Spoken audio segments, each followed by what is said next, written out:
I feel like this when I'm watching games as well. Maybe other types of games that I'm interested in. Maybe like other online games or something like that. If I'm watching two very good people at the game play each other, and maybe I'm not so great at the game yet. If I'm watching two very good people play the game against each other, their mistakes that they're making are very small mistakes, and I probably don't even pick up on them. I don't understand why the mistakes they're making are losing them the game, because they're not mistakes that I see in my own games, since I'm, not as good at that particular game. So I felt like it would be kind of the same thing in chess here. See, if you're watching two 2200 players play each other, yeah, I can explain what I'm doing, I can explain what he's doing, I can explain the mistakes he's making, but the mistakes he's making are very small, the mistakes I'm making are probably fairly small, and you're not going to learn as much, in my opinion. You can still learn, that's definitely true, but you're not going to learn as much as if you're seeing people your own rating, you're seeing the mistakes they kind of make, and how you can capitalize on the people that you're playing, how you can capitalize on their mistakes. So I feel like it's a bit more educational. Some people might argue the other way, but in my opinion, from having played other games, it feels more educational. Okay, so he plays c5 here. Usually in this kind of situation, there are two ways of dealing with this. I can go after the d4 pawn, which is kind of the base of the little mini pawn chain. Maybe knight c6, g6, bishop g7 type stuff. Or I can play b6 and kind of chunk it up a bit. I'm going to go for b6 here. b6, he's pretty much forced to take my pawn. He doesn't really have a very good way of defending it. If he plays b4, okay, he plays knight e5. So his idea is bishop to b5, which is actually a little bit annoying.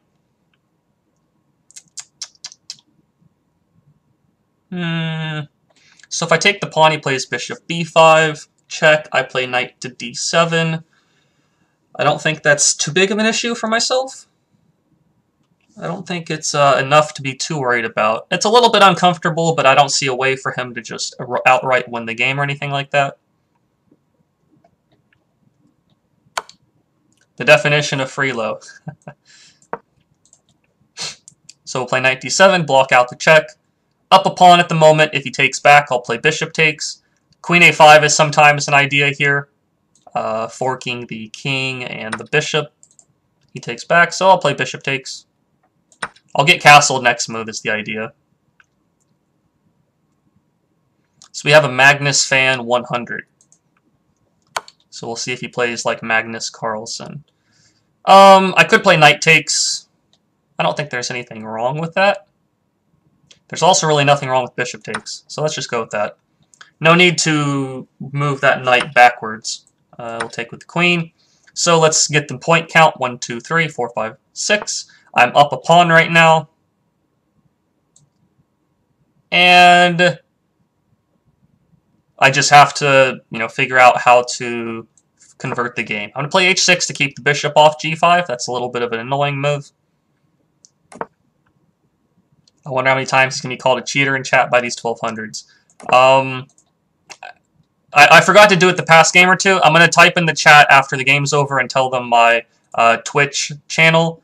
If they want to watch and follow, that's perfectly cool. If they don't, at least they know that they'll know that I'm a stronger player than my rating shows here. That's kind of the idea.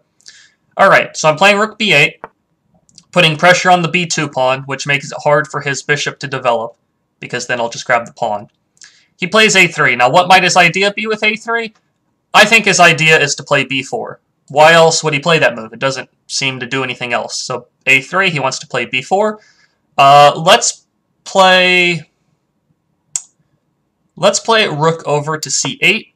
This actually stops b4. I'll explain why if he plays it. Continuing to develop my pieces. He hasn't developed his bishop or two rooks yet. Alright, he plays bishop f4. We did mention that this does kind of just give away a pawn, it looks like.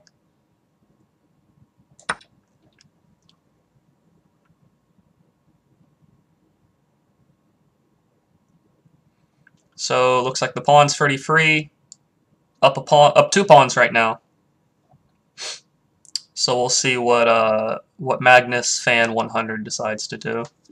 He also has to be a little bit careful about his f2 pawn. Bishop takes f2 could be an idea in some cases. Also, another thing is that his knight on c3 is not guarded anymore, and my rook is lined up with his knight. So he's got some stuff he's got to watch out for.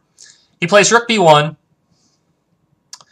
and I think one of the main things for this rating of players, in my opinion, if you're wanting to improve and see how to get out of this rating or beat these players, I feel like one of the main things is seeing free material to some degree. Not necessarily big blunders, but little stuff like, you know, rook takes b2 was a free pawn, bishop takes a3 right there is a free pawn.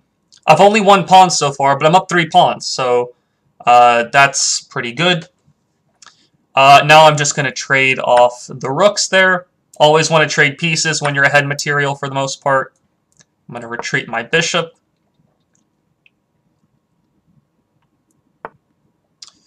I'm going to play a5. Just start marching the pawn there. Let's see. I agree, Gads, for any young person it should be a month or so to get to 1200 if you do the right things, but most people can't be bothered or are not interested.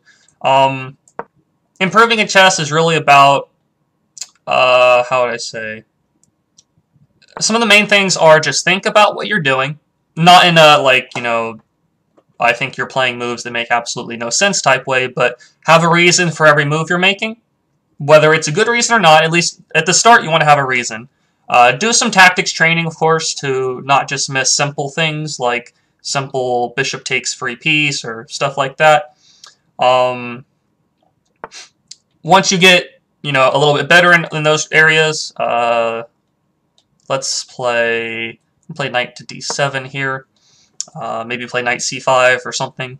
Once you get a little bit better in those areas, then you want to start looking at more like positional play, learning how to improve your position slowly, how to gain more space, how to make your pieces go to better squares and things like that. We're going to go queen c4 to try to trade pieces here. And it just becomes a big combination of things that you're working on, improving on. It looks like I could grab the knight for free, but he actually grabs my rook if I move my queen. So we're just going to exchange queens. And now we push the pawn, I think. I'm going to play rook c5, actually. Rook c5 hitting the knight that's guarding the bishop. I don't know about not moving until you see it, Gads. Until you know the basic patterns, I feel like... Alright, we're grabbing the rook. The bishop's going to take there. I'm going to play knight to b6.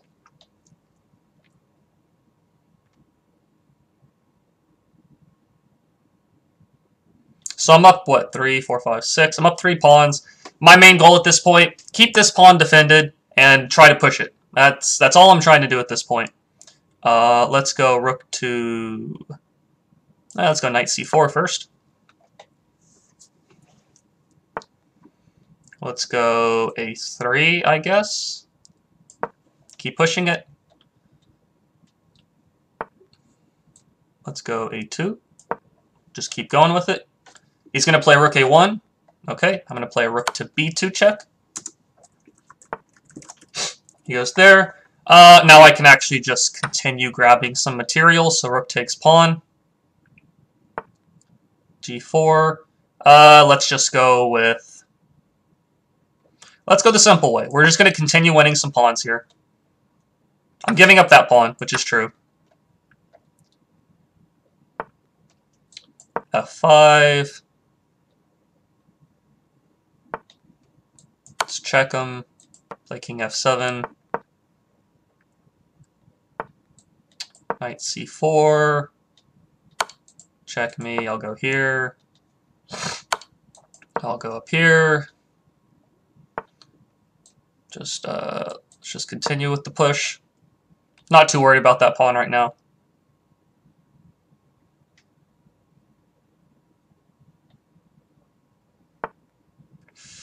Knight to e3, threatening rook g2 check.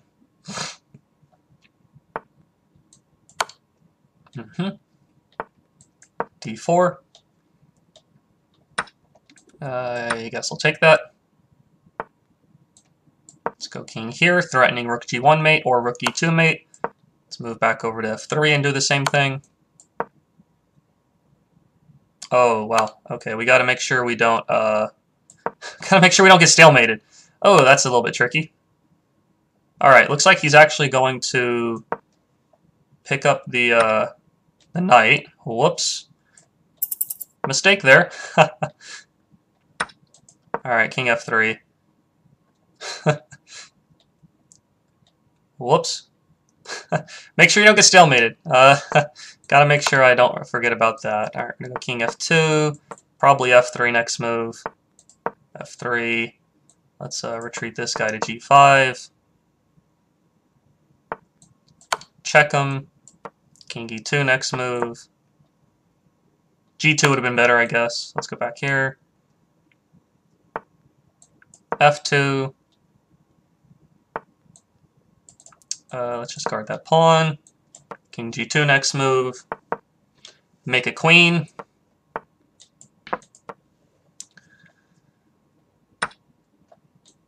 Grab a pawn. Play here, go here. h5, h4, h3, h2, h2. We make the queen.